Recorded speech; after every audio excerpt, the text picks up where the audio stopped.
Este é o único com Bruno Diniz. É gasoso. What do Family A, sejam muito bem-vindos a mais um episódio do Gasosa Podcast. Para quem não me conhece, eu sou Bruno S. Diniz. Alguns me conhecem por Único Nune, moço das músicas. E hoje eu tenho um convidado que eu acho que se for eu realmente a introduzir, eu apresentar o convidado, acho que vai ser muito leviano, vai ser muito raso. Mas eu vou ter o prazer de apresentar aqui. Crocas. Opa, meu querido. Christian. Muito prazer estar aqui, viu? Igualmente em ter aqui na minha casa, aqui no Gasosa Podcast. E é realmente um prazer trocar uma ideia contigo e pronto, e saber muito mais como é que tu estás envolvido com essa coisa toda da música. É isso mesmo, prazer estar aqui com você também. Sabe que eu sou seu fã, né? Gosto Obrigado. muito do seu trabalho. Então é um prazer estar aqui. No que eu puder colaborar nesse papo, vambora. Bora. Mas antes de nós entrarmos para a conversa, eu quero pedir a vocês que subscrevam o nosso canal, deixem aqui o vosso like. Se tu estiveres a ouvir, de certeza que muito provavelmente tu também vais estar a ouvir isso diretamente das plataformas de streaming, seja Apple Podcast, Spotify, Deezer ou whatever, pronto, aí na Amazon Podcast. Não importa a plataforma que tu tiveres, deixa o teu like, segue, comenta, interage. Também segue nas nossas redes sociais, que é o Gasosa Magazine, onde tu vais ficar por dentro de tudo o que acontece aqui nesse universo do Gasosa, todos os eventos, algumas coisas nós vamos estar a fazer já neste ano de 2026.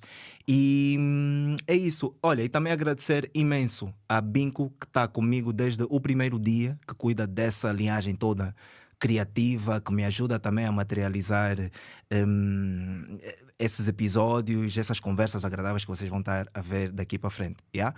Agora, Crocas, eu tive a ver uma coisa relacionada a ti e eu vi que nós temos uma coisa em comum. Opa!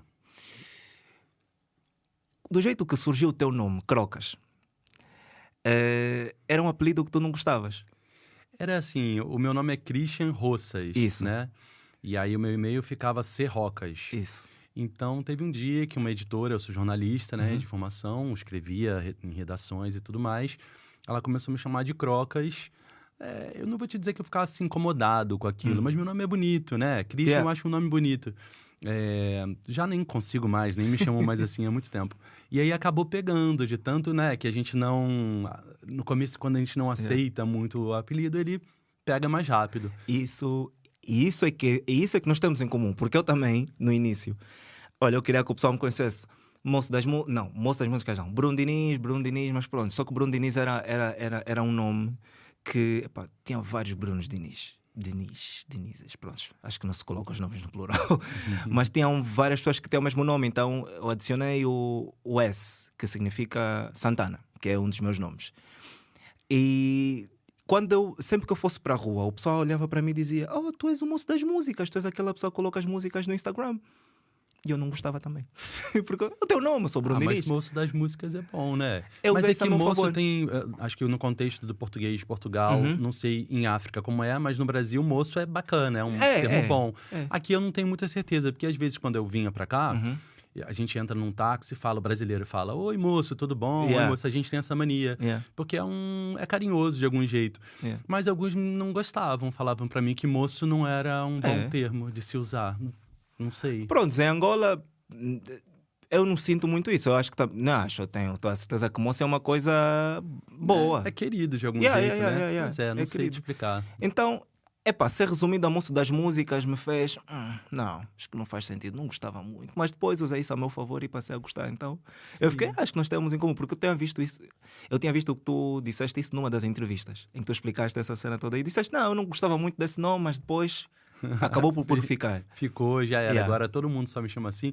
Algumas vezes se ligam e falam: "Oi, queria falar com o Christian e tal." Eu procuro se tem alguém e depois é que eu me lembro, falo: "Caramba, não, possa ser comigo." E Christian, Crocas, como é que tu entras para a música? Eu sei que tu não cantas. Calma. Eu canto no chuveiro, né? Mas uma coisa super interessante é que tu já trabalhaste com... Tu ainda trabalhas com música? Então, eu sempre... eu não abandonei totalmente o ambiente da música. Acho que a música, a gente não sai dela, né? Sim. Mas com mais frequência e dedicação, já tem um tempo que eu não tenho uma empresa dedicada à área da música. Eu cheguei a ter a Gruda em Mim Que o Boi Não Te Lambe, era o nome da minha agência. Ela era especializada no mercado de música, né? Entre 2007 e 2013, eu tinha essa agência, essa empresa, ela foi comprada pelo Rock in Rio, depois eu posso contar mais sobre isso. E depois, quando eu trabalhei no Instagram, que foram mais 6 anos, eu também trabalhava com música nesse período, mas aí de num outro ângulo, né, de jogo. Então, posso dizer aí que até pelo menos 2019, 2020, eu estava bastante envolvido. Hoje em dia, mais ajudando os meus amigos do que profissionalmente vivendo disso, vamos chamar assim. Yeah. E como é que era naquela altura? Por exemplo, quais foram exatamente os desafios que tu encontraste para poderes materializar essa tua agência? Porque trabalhar com música é sempre muito delicado e também porque tu já encontras outras empresas no mercado que muito provavelmente podem... Sim, no meu caso não tinha não, Bruno. Eu acho que acabei sendo muito pioneiro, sem querer, né? Vamos tentando dar um passinho para trás. Eu sou jornalista de formação e minha pesquisa, minha curiosidade, minha hipótese é sempre sobre o boca a boca. Como é que a gente consegue o comportamento humano influenciar na tecnologia e a tecnologia devolve para o nosso comportamento mudanças e ajustes e flexibilidades que a gente tem que ter para se adaptar àquela nova transformação que a tecnologia nova traz para a gente. E a partir dessa pesquisa, eu comecei a entrevistar alguns especialistas, né, nas minhas reportagens, que me diziam que eu precisava ficar atento a vídeo, ficar atento à contação de história, que o jornalismo iria se espalhar em todas as profissões, como a gente vê hoje em dia, né? E aquilo mexeu comigo, eu falei, caramba, eu vou... me planejar para... Estrategicamente, eu gosto de carreira, eu gosto de pensar na minha carreira, eu gosto muito de produzir coisas e de ver coisas na rua, enfim, feitas, né? Sem ficar só no campo da ideia e não botar nada no papel. Eu gosto de tirar do papel. E aí, nesse momento, eu ia estudar cinema.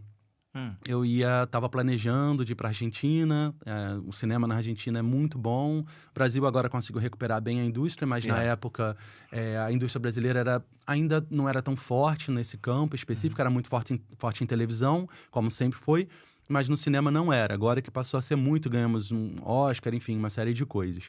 Então, quando eu decidi fazer isso, eu estava vendendo a minha primeira empresa, né? Eu tinha uma empresa de conteúdo focado em internet, não tinha rede social ainda. Isso era 2006, mais ou menos. Isso. E aí eu recebi uma ligação da Flora Gil, né? Do escritório do Gilberto Gil, ela é esposa e empresária de Gil. E eu acabei indo para o Rio fazer uma reunião com eles. O Gil era ministro da Cultura na época. Eu amo o Gilberto Gil, mais do que tudo. Quem não ama o Gilberto Gil, né? E na ocasião, o Gil estava discutindo direito autoral, Creative Commons, como o artista vira veículo do seu próprio conteúdo, muito do que a gente vê hoje em dia. Estou falando de 2006, 2007. Quase o cara é um 20 anos. visionário, né? Visionário. Quase 20 anos já. E era muito da minha pesquisa de trabalho, né? Como é que a gente consegue perder os intermediários, diminuir os intermediários das notícias ou do fã falando diretamente com quem admira, do que a gente vive muito hoje, né? Que é muito presente no dia a dia. Você com seus fãs diretos, sem precisar de tantos intermediários, produzindo seu próprio conteúdo e vivendo dele de alguma maneira. Isso já era pensado desde 2006. Ele 2006. Incrível. Ele é realmente um visionário, esse homem. E eles me chamaram para produzir, para programar, para fazer a concepção desse projeto que chamava Banda Larga Cordel. Porque banda, em qualquer idioma, né? Ela significa banda de música também. E em espanhol era banda ancha, em inglês era broadband, band, em português banda larga. Então todos tinham um trocadilho que o Gil gosta muito. E aí eu concebi o projeto junto com o Gil, com Flora, com uma equipe incrível. E acabou que quando eu terminei de fazer a concepção do projeto, né, de começar tocando uma música de celular, né, produzir conteúdo com Nokia N-Series, imagina, era super antigo, não tinha nem iPhone na época, não tinha nenhuma rede social. Eles falaram, puxa, Crocas, o que você vai fazer nos próximos anos? A gente vai ter uma turnê, queria que você fosse junto produzindo conteúdo. E eu acabei entrando numa turnê do Gilberto Gil. Eu trabalhei com o Gil uns 7, 8 anos, mais ou menos. Muito tempo. Depois eu fui pro Instagram, não pude continuar direto com ele, mas eu acabei fazendo coisas no Instagram com o Gilberto Gil. Mas eu passei a viajar, fui para um monte de lugar que eu nunca tinha imaginado ir na minha vida. Eu sou de uma região mais popular do Brasil, vamos chamar assim, né? Uma área mais periférica brasileira. Então, não tinha imaginado viajar tanto na minha vida. Minha família não me deu educação, mas não tinha financeiramente possibilidade para que isso acontecesse. E aí eu pude abrir minha cabeça ao lado de uma pessoa que eu admiro muito, de uma equipe sensacional. E a gente fez muita coisa, assim. Bruna lançou música em fita do Senhor do Bonfim, do Brasil. A gente lançou o primeiro canal do YouTube da América Latina. Uau. Que era do Gil. A gente, YouTube OK. A gente fez muita coisa legal, muita coisa legal. O primeiro canal mesmo. da América Latina? Primeiro canal da América Latina do YouTube. Não tinha o YouTube. O Google estava chegando no Brasil na época. E aí a minha agência era a única especializada em música. Não tinha nenhuma mais especializada em conteúdo para artistas da música. E quando eu voltei da viagem de turnê, eu acabei indo para um coworking, né, para um espaço no Brasil que eram várias pequenas empresas que estavam nascendo e me convidaram para participar. Chamava Laje, né, esse espaço. E aí, a partir disso, começou a desenvolver. Quando eu vi, tinha uma banda de rock procurando a gente, que era uma banda famosíssima, Capital Inicial, aqui também é conhecida, né, o Dinheiro Preto. Foi atrás de falar, eu estava lá no nosso escritório pequenininho, era metade desse espaço. E, de repente, chega o Dinheiro Preto e fala, oi, queria falar com o Crocas. Eu, tipo, oi, como assim, como né? assim? O que tá acontecendo? E aquilo foi uma avalanche. A gente começou a trabalhar com a Marisa Monte, com Rapa, Nando Reis, César Menotti Fabiano, sertanejos, vários sertanejos, Bebel Gilberto, que virou uma grande amiga depois. Enfim, muitos artistas da música a gente passou a trabalhar. Isso estamos a falar de que ano, mais ou menos? Foi entre 2007 e 2013. Porque 2013... Nesse espaço de tempo, tu trabalhaste com esse pessoal todo? Todo mundo. Tem mais gente. Eu que não tô citando pra você, pra não ficar ocupando o seu espaço aqui. Não, mas agora eu fico assim a pensar. Como é que era, por exemplo, numa altura em que, hoje em dia, divulgação, criar todo o conteúdo, nós associamos diretamente a YouTube, a redes sociais. Naquela altura, onde é que tu publicavas isso tudo? Naquela Como época é que tinha isso o era feito? Orkut, que era muito forte no Brasil. A gente, inclusive, passou a trabalhar para o Orkut mesmo. O Orkut contratava a minha agência para cuidar deles, como marca, como a agência de branding deles no Brasil. O Orkut no Brasil era muito forte. O Orkut era da Google, não? O Orkut era da Google, tinha mais de 30 milhões de usuários e 20 eram do Brasil, para você ter uma ideia. O Brasil era o único país que usou muito o Orkut na ocasião. Então tinha o Orkut, tinha o Twitter, que tinha começado na ocasião. A gente foi um dos primeiros a acessar o Twitter. Tem uma história ótima do Twitter para te contar. Conta. Me marcaram uma reunião do Twitter, para eu ter uma reunião com algumas pessoas dessa rede social, em 2007. E eu não fui na reunião. E era uma reunião que eles estavam querendo ir para o Brasil e provavelmente iam me chamar para ajudar na abertura deles no Brasil. Sim. Mas eu não prestei atenção, não prestei atenção e não fui na reunião e perdi essa oportunidade. Mas enfim, a vida é assim mesmo, né, Bruno? As coisas acontecem. Mas enfim, dali, quando o Rock in Rio estava voltando para o Brasil em 2011... a gente já fazia todo mundo de música. Todo mundo da música, praticamente, bacana, era via Gruda que trabalhava. Trabalhava toda a operação de conteúdo no digital pela gente. A gente acompanhava todos os shows, a gente produzia conteúdo o tempo inteiro para os canais que estavam abrindo, o Facebook começando, enfim... Tudo que começava, a gente ia, experimentava e testava. Fizemos videoclipe feito só com vídeo mandado pelo fã. A gente fez muita coisa legal. Então chamou muita atenção do mercado, a gente passou a trabalhar com as gravadoras, todas as gravadoras trabalhavam com a minha empresa, então a gente cuidava de todos os artistas da Warner, da Sony, enfim, das gravadoras todas que tinham no Brasil, a gente cuidava de todas elas. E aí, quando o Rock in Rio veio conversar com a gente acabou virando sócio deles no digital. Sim. Então, porque para poder produzir aquilo tudo, tinha que ter alguém especializado, alguém capaz. Dentro ali, né? Alguém capacitado. E aí, depois deu tão certo o projeto que eles compraram a minha empresa. Eles compraram a Gruda.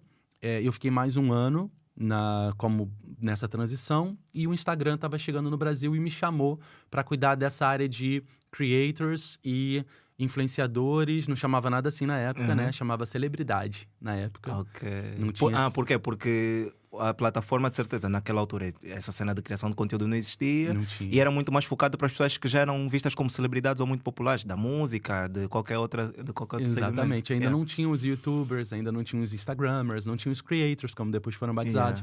Então ajudei a construir essa indústria, né, no Brasil de algum jeito, mas já dentro do Instagram. Então eu vendi a minha parte para o Rock in Rio e fui para o Instagram. Ok.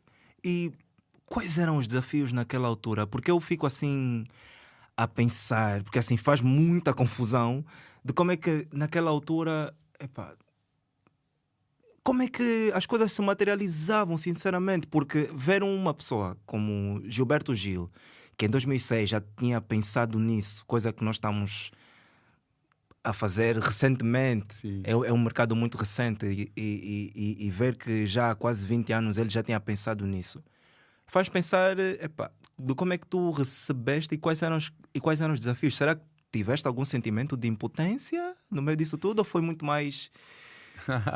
Eu sou filho de Ogum, né? Yeah. Então eu gosto de desbravar. Eu acho que quando tá acontecendo eu não penso muito nesse lugar, se já foi feito, se não foi feito. Assim, Bruno, sendo muito honesto com você.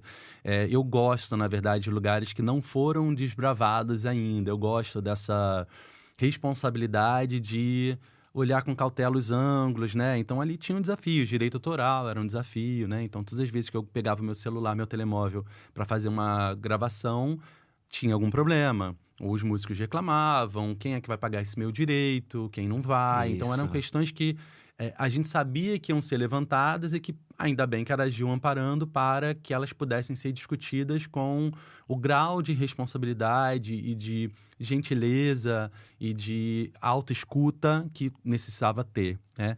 Então, aconteciam situações a gente fez uma turnê e foi para Nova York e num teatro ali da Times Square me expulsaram do teatro porque eu estava filmando com o celular. O Gil teve que parar o show para avisar, não, é da minha equipe. Okay. Pode deixar, porque pelo sindicato não podia filmar. Podia. Então, eu fui passando por situações que eu me divertia porque eu sabia que aquele era o meu trabalho, mas eram situações muito estranhas. Mas eu acho que o desafio é igual ao de hoje. Eu acho que ainda usa-se a rede social e a produção de conteúdo como um plano B, terceirizado. A televisão é mais importante para os músicos em geral, para os empresários, ou gravar um DVD, como se alguém usasse DVD hoje em dia, né? Ainda está muito atrasado, no meu ponto de vista, um movimento já melhorou muito, de entender que as redes sociais é onde o seu fã está com você diretamente falando, mas muitos ainda usam dizendo, oi, amanhã vou ter show. Aí você fala, não, amigo, não é assim, né? Eu não entro aqui para você me dizer, oi, amanhã eu vou ter show e vai lá me acompanhar. Isso era feito em outro veículo. Então, aqui dentro da rede social e da produção de conteúdo é para você se relacionar comigo, me contar coisas, né? Tem uma lógica de produção de conteúdo que gere uma conversa, gere uma saudade, não precisa estar o tempo inteiro ali. Tem que achar o seu jeito de conversar, o seu tom de conversa. Nenhum artista é igual ao outro. Também na rede social não deveria ficar todo mundo igualzinho, como muitas vezes está. Então, acho que ficou muito padronizado, tudo meio... em geral, tá muito baunilha, como eu digo, né? Meio chato. E olha, e tu comentando sobre isso me faz lembrar de uma pergunta que eu sempre quis que fosse respondida por alguém como tu. Será que hoje em dia todo músico tem de ser criador de conteúdo?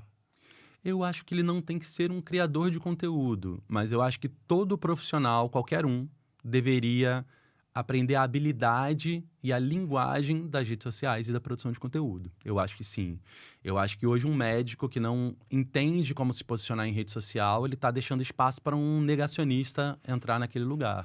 Eu acho que hoje um músico de qualidade que não ocupe esse espaço está abrindo espaço e lacuna para um músico de não boa qualidade ocupar o lugar. Tem espaço para todo mundo? Tem, mas não dá para ficar só com quem não tem qualidade, né? Então eu acho que sim, eu acho que ele não tem que ter uma segunda profissão, que é virar um creator.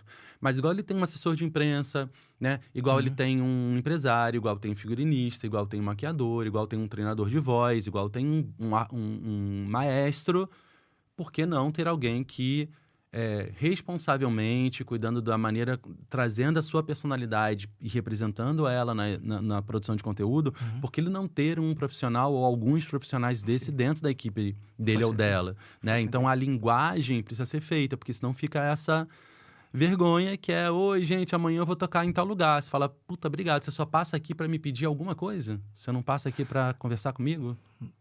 E essa aproximação, epá, contribui para... É aquilo que tu disseste, é um contacto mais direto, gera um bocadinho mais de intimidade. E falando em intimidade, no teu ponto de vista, qual é... Epá, tudo tem que ter limite. Tudo tem que ter limite. Só que tem algumas alturas em que o pessoal que está na internet não consegue perceber esses limites. Como é que se contorna isso? Por exemplo, um artista que é super popular mostra certos lados da vida dele, certa intimidade, por assim dizer, pronto, porque quer manter um bocadinho mais a aproximação com o público. Como é que se contorna situações do tipo invasão de privacidade? Eu acho que igual você contorna em qualquer outro lugar, né? Eu acho que a maneira como você guia a sua carreira é o que dita isso. Não adianta a pessoa reclamar que estão invadindo a privacidade, mas ficar mostrando a privacidade. Então, se você não quer que entrem, você coloca o limite, né? Então, acho que isso parte muito da necessidade de se pensar nessa estrutura de produção de conteúdo na sua carreira. E produzir conteúdo não é peguei um celular e fiquei filmando, um telemóvel, e fiquei te filmando e vamos botar isso no ar. É um planejamento, igual a gente planeja videoclipe, igual a gente planeja imprensa, igual... Tem que planejar o guião, tem que entender, se eu for nesse show, qual é o ângulo de conteúdo que eu vou ter dali. Tem que ser planejado, tem que ser organizado, para você ter o controle e a rédea da produção de conteúdo que você vai fazer. Eu acho que hoje é feito de uma maneira muito amadora. É feito de um jeito como se não dessem tanta importância para o lugar onde está a maioria das pessoas. A maior parte das pessoas estão ali, está ali. Então, por que hoje você remuneram mal as pessoas que estão cuidando desse projeto, né? Normalmente, community manager ou produtor de conteúdo é o menos... É o pior pago dentro do processo, né? É pago como se fosse um trabalho fácil de ser feito. Não dão valor ao que deveriam dar para esse tipo de profissional. Acho que precisa melhorar muito nesse sentido. E, ao mesmo tempo, é a sua imagem ali para fora. Então, o seu tom de voz, a sua persona, a maneira como você fala, cada artista é diferente do outro. Se isso não tiver configurado e entendido... Vou dar um exemplo. Eu trabalhei com a Marisa Monte muitos anos. E a Marisa muitas vezes falava, a gente falava, vamos produzir isso. Ela falava, mas pra quê? Pra quê? Por que eu vou mostrar isso? Pra quê? Por que interessa isso pro meu fã? O meu fã quer a minha música. Ah, ele vai gostar de ver a Marisa cozinhando? Óbvio, todo mundo vai. O fã vai gostar de ver qualquer coisa que veja dali. Mas é interessante para a relação que essa artista definiu como persona. Ela é uma persona que usa muito da escassez e da saudade, né? Você vê que a Marisa fica um bom tempo sem lançar nada, quando ela vem é bombástico. É bombástico, Então, a gente entender qual é a sua rotina, qual é o seu ciclo, qual é do artista é muito importante. Então, no caso da Marisa, a gente tinha um cuidado de deixar algum tempo sem ter postagem, por exemplo. Ah, mas o algoritmo adorava mesmo assim. Não tinha nada dessa regra maluca que o povo fica botando na nossa cabeça. Quando o conteúdo é bom, o seu fã tá contigo, você respeita o seu fã, você pode passar 3, 4 dias sem postagem. Quando você fizer de novo, ele vai voltar com você, ele vai ficar contigo. Então, essas regras que... É óbvio, que ficam criando regras o tempo inteiro para... não sei, com uma vontade de ensinar para os outros, talvez. Acho que cada um tem um jeito. No caso da Marisa, saudade é importante. Se a gente não levar a saudade em conta, você passa a ser aquela pessoa que o tempo inteiro está disponível. Quem está muito disponível não é procurado, né? Exato. Então, acho que tem aí um ponto importante de, antes de você sair produzindo conteúdo, entende quem é o seu artista, qual é a fala, qual é o objetivo, o que quer comunicar, qual é o foco. Tem artistas populares que vão mostrar sua intimidade, e sempre foi assim na revista, na TV, em todo lugar já foi. E agora é também na rede social. Esse artista não tem como reclamar se invadirem a privacidade dele. Eu não acho que tenha, porque quem estimulou foi ele próprio. Exato. Né? Então, sim, é seguro afirmar que se o público cobra a intimidade é porque em algum momento o artista deu demais a sua intimidade. Eu acho que o público sempre vai cobrar intimidade, né? Assim, acho que é uma educação o tempo inteiro. Vamos voltar lá ao tempo do início do teatro, no mundo. Era um homem só que interpretava no palco, e se a pessoa não gostasse de você, tacava maçã podre na tua cara. Isso. Né? Yeah. Não era tomate. Tomate era caro. O povo fala que tomate é mentira. Tomate era na realeza. Ok. A realeza não gostava, tacava tomate em você porque era caro o tomate, mas maçã não era caro, então tacavam maçã podre na cara das pessoas. A galera, né? A ralé tacava maçã mesmo. E o que acontecia nisso? Aos poucos a gente foi ensinando como tá no teatro. A gente foi ensinando as pessoas. A gente não entra no teatro e tacam maçã na nossa cara, né? Hoje é aplauso, é vaia, dependendo do lugar e da cultura que você esteja. Silêncio não entra lá e tem alguém abrindo um pacotinho de biscoito dentro do lugar, que vai fazer barulho e vai todo mundo te olhar com uma cara feia. Eu acho que o entendimento dessa educação de como se comportar em coletivo está começando a chegar em rede social, porque ela bateu aqui no platô. Você vai precisar aprender porque está exaustivo para todo mundo, né? Então, acho que é o tempo de se aprender. Ao mesmo tempo que a gente é muito acelerado em rede social para um monte de coisa, a gente é lento no coletivo de se reeducar a respeito de como respeitar o espaço público do outro e tudo mais. Mas isso sempre aconteceu e acho que vai acontecer ainda. A gente ainda tem muitas coisas boas para acontecerem de educar a galera de como se comportar coletivamente. Olha, e vou recuar um bocadinho a conversa, porque na altura tu me disseste, a título assim só de passagem, que a televisão, que o Brasil é muito bom em televisão e tudo mais, e surgiu-me uma curiosidade, e que eu gostava muito que tu desses a tua opinião, o teu palpite. Tu achas que daqui a mais ou menos alguns anos a internet ou as redes sociais vão superar a televisão? Você diz em termos de usuários? Isso. Já é mais, assim. Eu acho que já temos hoje em dia muito mais usuários de redes sociais e de internet do que público de televisão, né? É porque eu acho que tem uma confusão acontecendo, Bruninha, é natural, que é confundir quantidade com qualidade, né?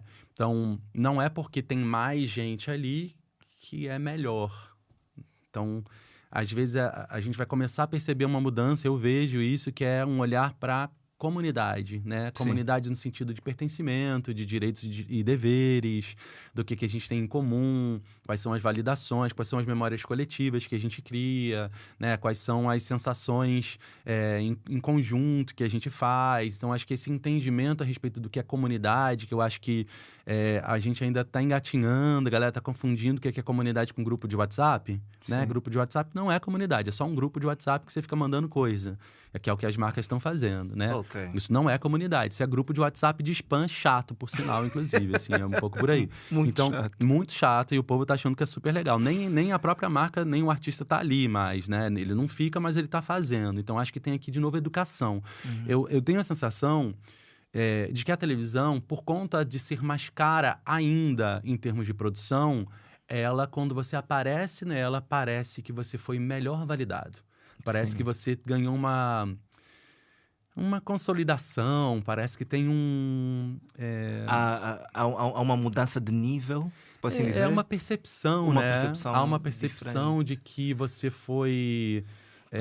Para um lugar de prestígio? De prestígio, acho que essa é a palavra. Acho que existe um prestígio na TV muito por conta da quantidade de profissionais que estão ali, né? Do estúdio, daquela mágica que a TV tem mesmo, e é gostoso de ver. Eu acho que quando você vem para a rede social, para o conteúdo, para os outros lugares, isso não tem. Então, causa uma sensação de que, apesar de você ter tido, por exemplo, 30 milhões de views num vídeo que você colocou de um conteúdo, e a televisão ter tido 100 mil pessoas que te viram, parece que o prestígio da TV ainda é mais importante do que os 30 milhões de views que você teve no seu vídeo. Então, isso é ainda percepção, e percepção é realidade, né? Enquanto isso não mudar, ainda vai parecer que a televisão é mais importante. E uma coisa também que eu fiquei aqui a pensar também é o facto de, hoje em dia, falando do futebol, se posso assim dizer, só a título de exemplo, hoje em dia tem vários canais do YouTube que já fazem muito pronto, fazem comentários de futebol. O que era de costume ver em televisão, hoje em dia já está muito no YouTube. Sim. E eu fico assim a pensar que estamos a caminhar provavelmente para termos uma espécie de MTV, talvez só no YouTube, em que vai-se ter uma linhagem de conteúdo, se posso assim dizer, uma linhagem, ou seja, um programa especializado, por exemplo, aquilo que se fazia para a TV. Será que a longo prazo poderemos ter um vídeo não, um canal meio que uma MTV do YouTube ou talvez uma coisa assim, não sei. Hoje a gente tem no Brasil o possível isso Condzilla, acontecer. né? Você conhece Conheço, Condzilla? Então, conheço, o Condzilla conheço. é um canal de música, né? Ele hoje... Não, mas eu quando é aí digo... disso, tá falando? Não, eu acho que o Condzilla é um canal de YouTube que tem vários videoclipes. Isso. Mas o que eu estou a me referir é mesmo um programa, por exemplo, como um Casé. Tá. Um Casé Casé TV. chegou aqui em Lisboa agora, né? O Casé TV. E eles vão transmitir a Copa do Mundo aqui na Europa pelo Casé TV. Inclusive, Ok. depois, se quiser, eu apresento, são amigos queridos, Fabinho, Léo. Só Estão vem. aqui, provavelmente vão assistir a gente, que eu vou mandar o link para eles verem essa conversa. Yeah. Mas eles começaram aqui e vão transmitir a Copa aqui de Portugal. Muito inclusive, bom. pelo Casé daqui de Portugal. Muito bom. A Live Mode. Yeah. Sim, e eu fiquei assim a pensar, e é um detalhe que eu sinto que não existe tantos conteúdos ou não existe tantas pessoas. Eu acho que talvez no Brasil seja um bocadinho diferente, porque o mercado é muito maior e tem mais pessoas também que... Tem algumas pessoas, não são tantas, pelo menos as que eu conheço. Mas eu sinto que um bocadinho mais dentro da comunidade de Palop somos poucos, ou se não quase que não existe muita gente a fazer conteúdo desse género e também direcionado para música. Então eu fico assim a concordo. pensar que a longo prazo, muito provavelmente, poderemos ter, sei lá, eu vou clicar sempre nessa tela de ter uma espécie de MTV no YouTube. Mas sabe quais que são as é- dificuldades disso, Bruno? Hoje em dia, se você reparar, a questão do direito autoral e do copyright de música, Sim. ela tá 100% na mão das grandes gravadoras, né? Em geral. Não diria 100%, vamos dizer aí 95%, vai? Os independentes ainda têm a sua presença, mas não é a maioria. Isso faz com que, muitas vezes, quando você sobe um conteúdo no YouTube, você tem tanto trabalho para aprovar com as gravadoras a liberação. A própria MTV passou por isso e vários outros canais, que o conteúdo sobre música diminuiu. Porque dá muito trabalho, legalmente, você liberar o direito para falar sobre aquele conteúdo. Então, isso é um problema para a indústria da música. Ela se protegeu tanto em termos de copyright que ela passou a ter dificuldade de se divulgar dentro do processo. Então, isso é um problema grave hoje da indústria da música. Muito dos programas não existirem de música no mundo, no YouTube, na TV, em vários lugares, é por conta da liberação dos direitos de uso daquilo para divulgar aquilo mesmo. É muito louco, né, pensar nisso, mas a própria indústria se atrapalha. Mas eu achava que na televisão a conversa fosse um bocadinho mais... Não é. mais leviana. Eles têm que, eles têm que pagar direitos, né? Obviamente, todo mundo tem que pagar Sim. direito quando só que não tem uma flexibilização tão fácil assim. O que acontece às vezes é que tem acordos para poder lançar esse álbum, eu te libero de pagar por um período, enfim, tem ali uma questão que, dependendo da audiência, e aí a gente vai para a audiência, né? Da audiência desse programa, ele consegue liberação, né? Levar aquele artista para cantar num programa X ou Y, ali a coisa pode acontecer porque houve um acordo entre a gravadora e aquele programa de TV. Mas, em geral, a ausência de programas sobre música decorre desse lugar, infelizmente. Uma pena, né? Tu tens um livro. Tenho. Conta Puxa, mais eu podia sobre... ter trazido para você de presente. Vou te mandar depois. Manda. Mas me conta mais sobre esse livro, porque eu acho que é o teu primeiro livro, né? É o meu primeiro livro. Já estou escrevendo o segundo, que é uma cachaçinha, né? Depois que você faz o primeiro, já vai pensando nos outros. Esse é um livro que eu sempre pensei em como eu fico incomodado com o trabalho das marcas e da publicidade me interrompendo, né? Então, assim, eu quero assistir alguma coisa, tem sempre que, no meio do ápice, para ali, agora um break time, a marca me vendendo um negócio. Vendo o YouTube é insuportável ver, porque as marcas ficam pulando na minha frente para me atrapalhar de ver o que eu tô querendo ver. E não sei por que fazem isso, vocês não gostam Quem está provando isso na marca não gosta, porque você está fazendo isso com o seu consumidor, né? Então, assim, não faz sentido nenhum que seja feito isso. E qualquer ser humano que pare e pense nisso e raciocine, vai ver que não é o melhor caminho. Você vai irritar o seu consumidor. Nesse caso, o consumidor, porque você não está tratando ele como um parceiro seu, você está tratando ele como alguém que está ali se divertindo e, de repente, veio uma marca e botou na tua cara um negócio que você tem que ser obrigado a ver, porque senão você não continua vendo o conteúdo que você estava. Então, a partir disso, nasceu uma curiosidade minha sobre quando começou isso, hein? Será que foi agora? Será que sempre aconteceu? Como era o passado Chegaste ao disso? ponto da audiência, visto que... Audiência, como era no começo, né? Como quando o rádio surgiu era assim também? Quando a TV surgiu, qual foi a transição para ela se financiar? Precisamos das marcas. Eu não sou o que odeia a marca, eu não gosto de marca que me interrompe.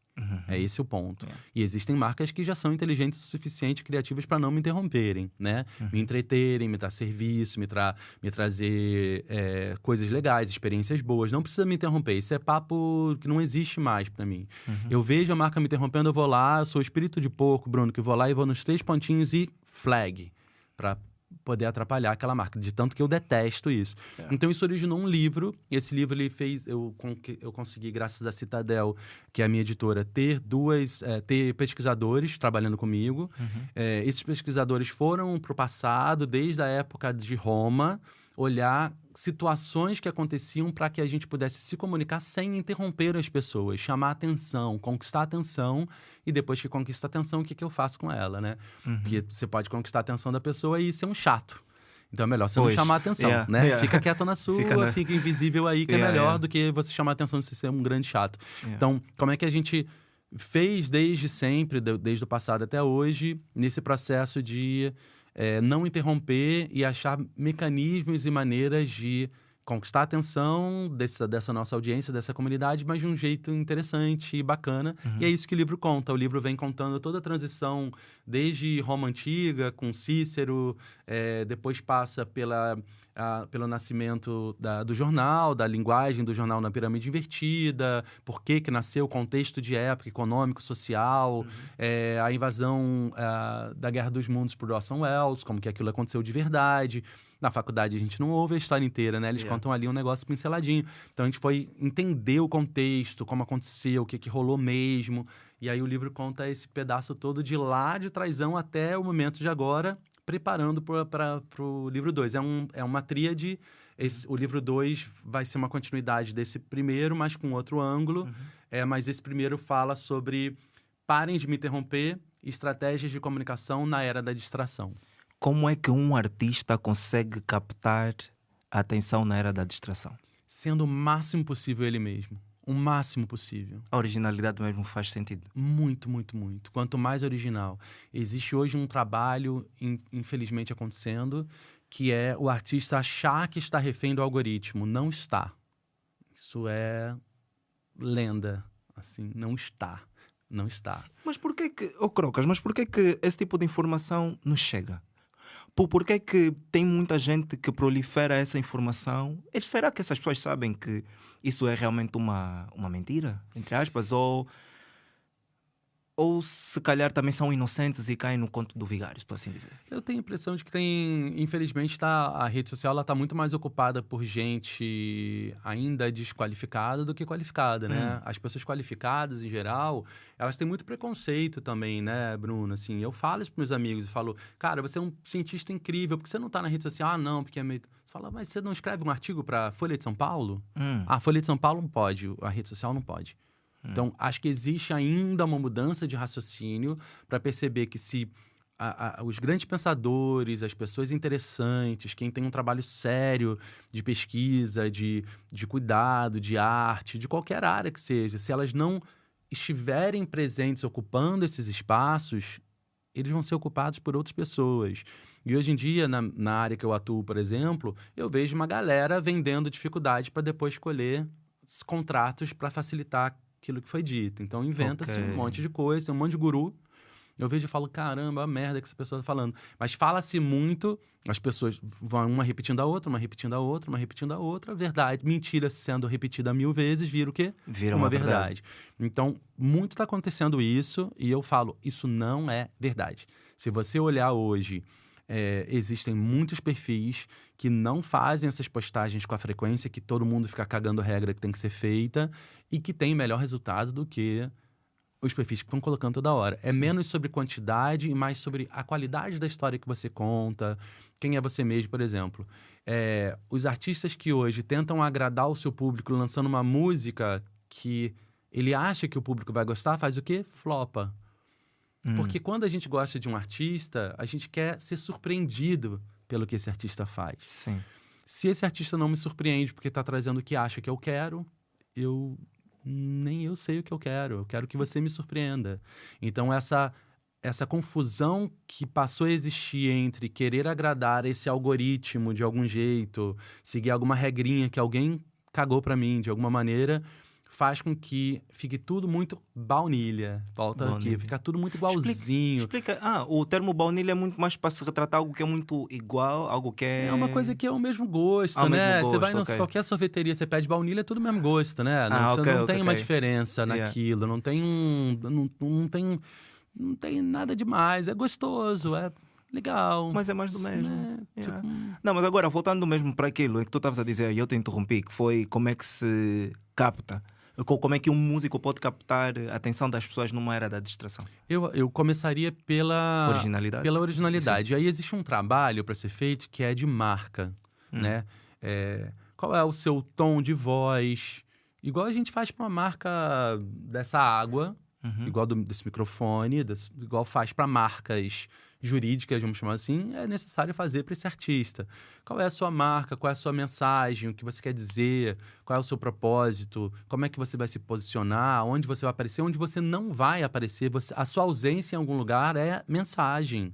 Você não estar num lugar é mensagem, né? Você não está ali, de alguma maneira. Então, há necessidade de se pensar um pouco mais na sua figura pública, em como você vai se cuidar da sua imagem, como você se posiciona, que tipo de associações você vai fazer com a sua imagem, que tipo você não vai fazer. Eu acho isso muito pouco pensado hoje em dia. Ok. Eu acho que não damos ainda o total valor a esse tipo de profissional para sentar e dizer: entendi que você quer isso, mas a mensagem que você vai passar não é a que você está dizendo para mim. Acho que o artista muitas vezes escuta muito pouco. E, por outro lado, consigo, a partir do momento que eu compartilhei muito tempo da minha vida com muitos artistas de forma muito próxima, eu consigo entender o lado deles e delas, porque o tempo todo é alguém te dando opinião e sugerindo coisas que você deve fazer. É porque você não faz isso, porque você não faz aquilo, porque você não faz isso, porque não. Então, o que eu começo a fazer é dizer: quando você for artista, faz você. Deixa esse cara fazer do jeito dele, né? Faz você. Por que você não lança um álbum de reggaeton? Lança você, cara. Você não tá com vontade? Lança você, né? Se você é especialista nisso, então não fica dando opinião sobre tudo. Então, acho que o artista, eu consigo entender muitos dos artistas, cantores, cantoras, que se protegem em torno de gente que fala só coisa que eles querem ouvir. Em geral, porque consegue manter a ideia acontecendo. E tem uns interessantes que gostam de gente que não tem problema de dizer: olha, entendi, mas isso que você está querendo não vai levar no lugar que você me disse que queria ir. Ok. Que aqui está a estratégia. Esse é o lugar onde existe uma conversa, um diálogo respeitoso, mas que tem, de novo, igual tem um maestro que vai cuidar da minha música, dos meus arranjos, da maneira como isso vai acontecer, igual tem um letrista que vai cuidar da letra comigo, do arranjo, igual tem um figurinista, sabe mais do que eu naquilo, tem alguém que sabe mais de cuidar de imagem do que você.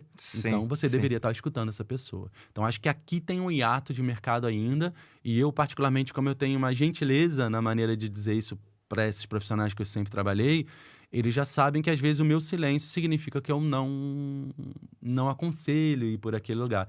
E aí pergunta: Crocas, mas você tá muito calada. Eu falo: depois a gente troca uma ideia, agora não é momento. Então, saber lidar com o emocional é o sonho daquela pessoa, né? Sim. A arte é o sonho. Voltando ao meu livro rapidamente. Sim. Colocar um livro na rua, que foi a experiência mais próxima de uma exposição, né? De se expor publicamente, expor seu pensamento publicamente, é se desvelar, né? Você tem que ter coragem. de se colocar pra rua. Lançar música deve ser uma loucura, Bruno. E se não gostarem? O investimento que foi feito, tudo. O emocional, O emocional. disso, né? E se não gostarem de mim, todo mundo quer ser amado no final da história. O grande KPI que as empresas procuram, no caso Sim. do artista, é ser amado, né? Sim. Então, se você também, o profissional que estiver trabalhando nisso, não tiver a sensibilidade para saber a hora certa de dizer, a hora certa de não, como cuida daquilo, onde flexibilizar, tem que ter essa diplomacia no trato com essas pessoas, com esses profissionais, para você poder ser escutado e respeitado, porque também, senão, vai ser só mais um dando opinião, Sim. né? E às vezes a sua opinião precisa ser repensada, porque a gente não está certo o tempo todo, graças a Deus. Então, às vezes, o artista pode dizer: é verdade, mas olha, isso aqui talvez me leve para tal lugar. E você precisa ter flexibilidade e repertório para poder dizer: me dá um tempinho para eu pensar, porque talvez a gente pense nesse outro caminho. Sim. Acho que é um jogo de intimidade que você constrói entre esses profissionais. Então, sim, eu tenho a sensação de que hoje, para um artista se dar bem, ele tem que desenhar essa arquitetura de marca pessoal. Mas aí, desculpa te interromper, será que aí não vai se perder um bocadinho a originalidade, não? Acho que não. Acho que não. Acho que é o contrário. Acho que ele vai trazer a originalidade. A gente tem uma sensação, em geral, de que o improviso é onde a originalidade está. E é o contrário, né? O improviso é onde a sua falta de pensar em quem você está. Ok. Né? Então, à medida que você tem tudo muito bem organizado, estruturado, pensado, desenhado e conversado sobre o que você quer passar de mensagem, até o improviso vai ficar mais fácil, porque o improviso vem a partir de um ponto de estrutura, Sim. não de um ponto desestruturado, que hoje eu posso falar um Sim. negócio, amanhã eu falo outro, e depois aí você não tem uma consistência de mensagem, Sim. né, naquilo. Tem muita gente aparecendo em lugar que não devia aparecer. Eu falo: gente, por que essa pessoa tá aí nesse lugar? Não faz o menor sentido. Por que tá tocando nesse festival e não no outro? Existe um plano de carreira, igual a gente tem nosso plano de Sim, carreira. sim. Tem um plano de carreira para esse artista, e como existe muita dificuldade em empresários e empresárias no mercado, quase não tem, né? Se você parar para pensar. Sim. São Não tem. poucos os empresários, não tem formação disso, não tem, ou é um advogado, alguém da família, ou alguém que foi aprendendo ali no tranco, né? Não tem uma faculdade não tem uma tranquilo. faculdade de empresário, Uhum. né? Ou de empresária, não tem um curso, não tem uma pergunta para seus amigos empresários: como que você começou a ser empresário? Foi. Aconteceu. Yeah. Alguns eram advogados, outros eram jornalista da família, mas não tem Isso torna a carreira do músico e do artista um pouco mais complicada, né? Porque... Mas tu também não achas que, se calhar, a ausência dessas plataformas que faz com que as outras pessoas se capacitem está muito por trás desse desenrasca, desse modo de desenrasca, não? Eu gosto do desenrasca só quando é problema, né? Acho que a gente tem que usar gambiarra. O brasileiro é muito bom nisso, né? De como é que a gente acha alternativas para aquele problema de uma maneira diferente. Mas eu acho que já tem muito aprendizado que podia estar sendo trocado para as pessoas não ficarem batendo cabeça de novo, né? Errando de novo. Tem uma história muito interessante. Na época da Renascença, os médicos, eles se encontravam em cafés parisienses para trocar o que deu de errado nas pesquisas deles e não no que deu certo, né? Sim. Acho que a gente entrou num momento onde, infelizmente, ok. a gente troca o que dá certo. E aí, enquanto isso, o que está dando errado, tem um monte de gente repetindo, gastando uma grana, tempo. Por quê? Porque a gente não compartilha o erro, a gente compartilha só o que deu certo. Então, eu acho que, à medida que tem um lugar onde padroniza um pouco, onde cria uma metodologia para aquela função, os erros diminuem, né? Porque você padroniza a partir de experiência de muita gente, se organiza aquela... Claro, aí nesse sentido, você pode discordar e fazer do seu jeito, você pode... Mas existe um método ali para você seguir de alguma forma. Sim. Então, hoje eu acho que ainda fica muito no improviso e no tentativa e acerto, só que ao mesmo tempo acontecendo com muita gente. E se essas pessoas se juntassem e trocassem as suas experiências para evitar que ficassem errando coisa boba, né? Não precisa errar coisa boba mais. Isso. Entrando um bocadinho para as redes sociais, não sei se, muito provavelmente tu conseguirias me dar alguma visão sobre isso. Como é que...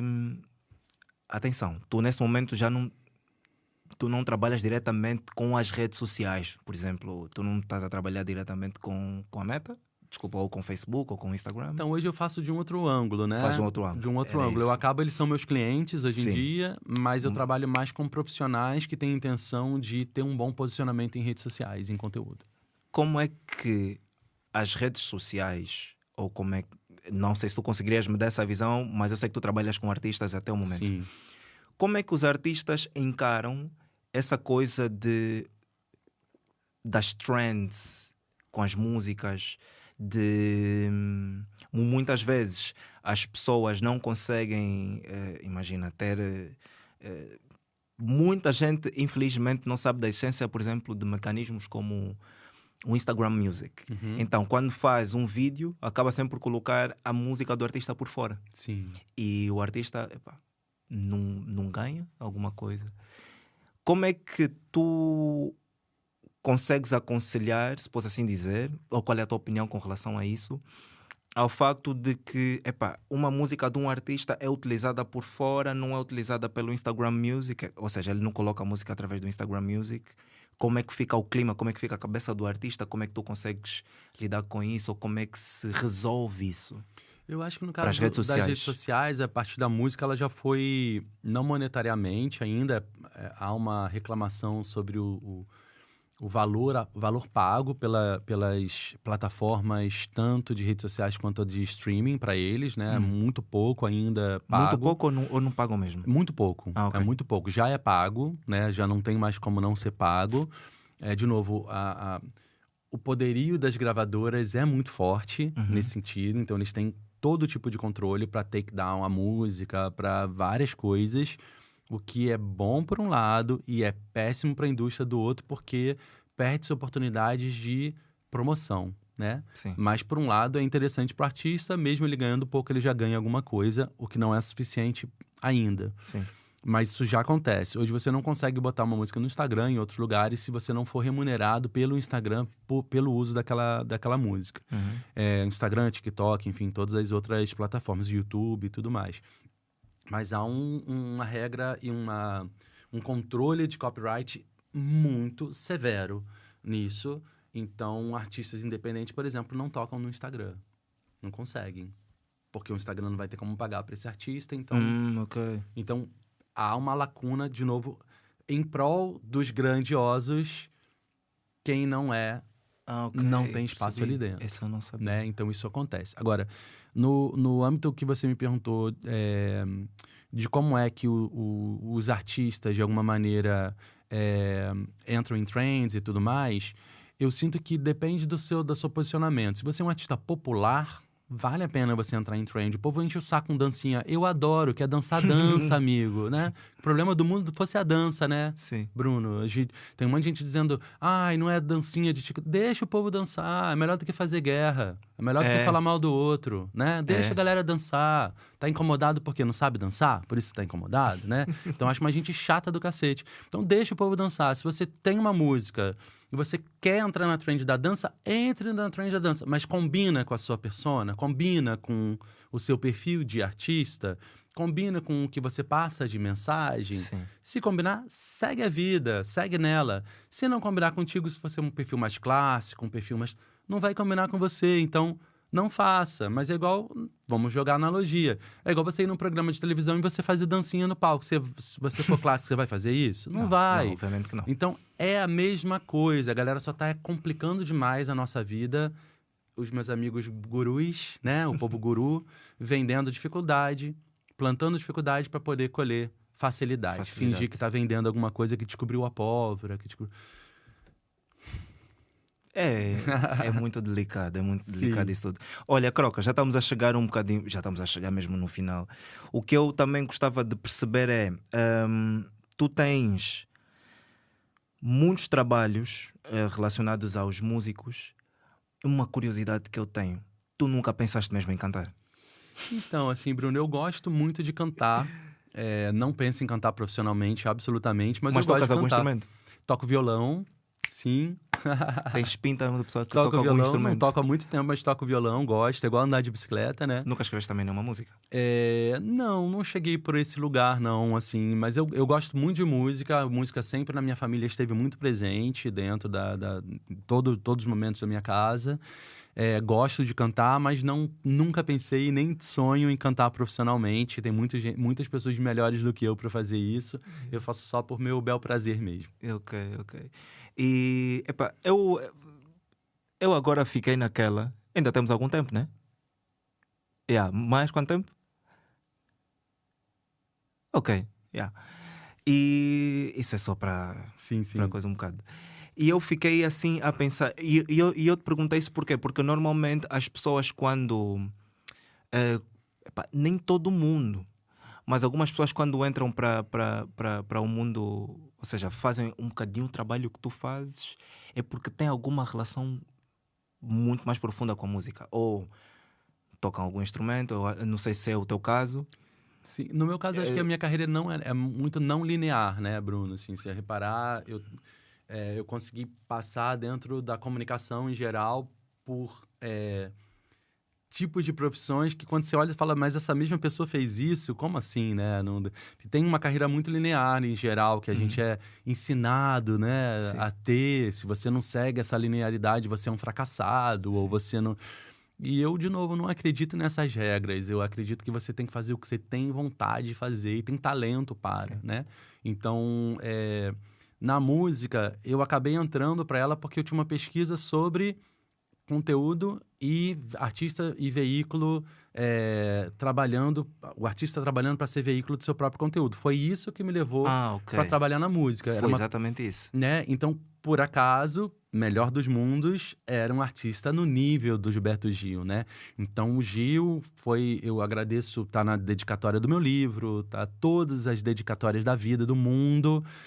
Todo o tempo da minha vida eu vou agradecer a Gil e Flora pela oportunidade que eles me deram profissionalmente e pessoalmente, porque eu conheci muita gente querida, muita gente bacana como eles, inclusive, que eu tenho contato, que mantenho até hoje, né, uma relação com ele, com a família, com todos, mas que graças ao selo de validação Gilberto Gil, eu pude trabalhar com os outros artistas que disseram, se esse cara trabalhou com o Gil, ele pode trabalhar com qualquer outra pessoa, né? Então foi um pouco por aí. Olha, agora mesmo já para fechar, e eu lembrei-me disso e eu queria te perguntar, como é que foi, ou como é que é, tu disseste que tiveste um contacto ou que trabalhaste diretamente com o Rock in Rio. Rock in Rio, Foi somente naquela vertente ou tu tiveste mais ligado de uma outra forma? O Rock in Rio eu implementei, junto com o meu time, todas as redes sociais deles, primeiro site, todo o trabalho de produção de conteúdo para redes sociais, cobertura em tempo real, trabalho com marcas. Então, foi um trabalho bem parrudo, bem forte, que começou em 2011. No meu caso, eu terminei em 2013, que foi quando eu saí para ir para o Instagram. Então, eu fiz ali edições também de Lisboa e de Madrid. Então, eu fiz uns 4, 5 Rock in Rios, né, ainda como a minha empresa. E depois, quando eu saí, o meu time continuou, a minha equipe continuou lá trabalhando com eles, que são amigos até hoje, próximos. Rodolfo Medina adora, o Roberto Medina, que eu tenho muita consideração por ele, carinho por ele, mas foram eles que compraram a minha empresa. Então, depois eu saí. Mas eu fiz mais 4, 5 edições de Rock in Rio dentro da empresa. E depois, no Instagram, eu cheguei a fazer mais umas 2 ou 3 edições de Rock in Rio também pelo Instagram, em parceria com eles. E atualmente, tu não... Assim, diretamente falando, eu sei que tu tens a Flint. Isso. Acho que faz sentido tu também explicares aqui o que é a Flint. A Flint é um selo de educação, porque eu percebi justamente isso, que o mercado tem muita gente querendo se posicionar em rede social e produção de conteúdo e não sabe como, por onde começar. Tem vergonha, fala mal, tem o nariz torto, tem a língua não sei o quê, minha voz é isso. Cada um se julga muito. Então, a gente ajuda profissionais de várias áreas a entenderem como se posicionar, produzir conteúdo e transmitir a sua autoridade via redes sociais. E como é que funciona? Como é que surgiu essa curiosidade? Foi mais depois, por exemplo, tu viste, não tenho mais nada para criar, então tive essa ideia e vou criar. Não, eu já vinha notando isso desde o meu tempo de Instagram. Depois, quando eu virei CEO do Porta dos Fundos, eu vi que também era algo que não acontecia só na música ou só na arte, acontecia no humor também. E eu fui reparando e falei, caramba, isso na medicina também é assim, na advocacia, dermatologia, cabeleireiros, consultores de beleza, advogados. Eu fui olhando e falei, caramba, todo mundo está precisando entender essa linguagem melhor. Como é que a gente pode fazer isso? E aí eu comecei a montar, junto com outras pessoas, a estrutura de propósito, missão da empresa, como seria. E aí a gente, quando lançou, tem sido um sucesso. A gente tem trabalhado com grandes marcas já. Então, Natura, a gente treina 1.800.000 consultoras de beleza da Natura. Uau. Como posicionar em redes sociais, 1 produzir milhão? conteúdo. 1.600.000 pessoas, 1.000 mulheres em geral. Na Porto, que é uma empresa de seguros no Brasil, a gente está indo para a próxima turma. A primeira foram 2.000 alunos e alunas, corretores de seguros. O total são 34.000 que a gente vai capacitar.